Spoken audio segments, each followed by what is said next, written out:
I should just start by saying catalytic converters are this bundle of rare metals bolted to the bottom of your car, and no one ever thinks about them until A, your car sounds like a lawnmower, or B, you're eyeing ways to get more out of your beater.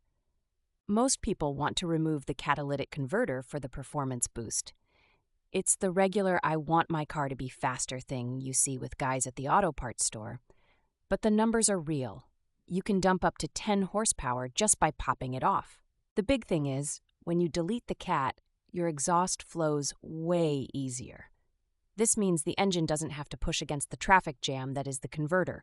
You feel quicker throttle response, something like 5 to 10% faster sometimes, especially on old trucks. One pain point? Catalytic converters are a huge magnet for theft. Seriously, people all over Portland lose theirs in broad daylight. Removing it, legally of course, means there's nothing left for a thief to crawl under your car for and hack off. You also save serious money if your converter dies. Replacing one can cost $2,000 for a modern car, versus just welding in a straight pipe for under $100 if you don't care about passing emissions.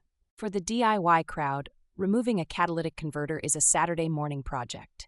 At its core, you're just unbolting the flanges, dropping the unit, and installing a test pipe in its place. No exotic tools required, just patience and ear protection for the rusty parts.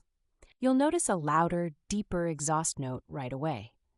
Most people say it adds the fun factor, like you're suddenly in a race car, even if you're just heading to work.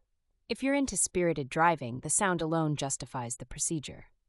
A reality check, though, you're instantly going to fail emissions tests, like 100% chance of flunking, unless you live somewhere without checks.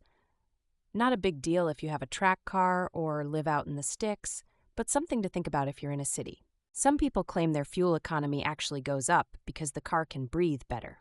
It's not always true.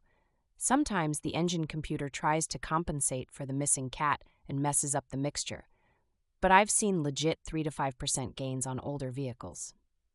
One pro tip: if you're worried about the check engine light, get one of those sensor spacers, sometimes called O2 cheaters.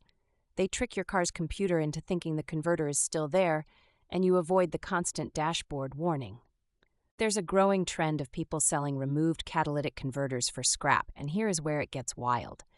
Those rare metals inside? Platinum, palladium, and rhodium are worth more than gold. People make hundreds off a single unit. That's vacation money right there.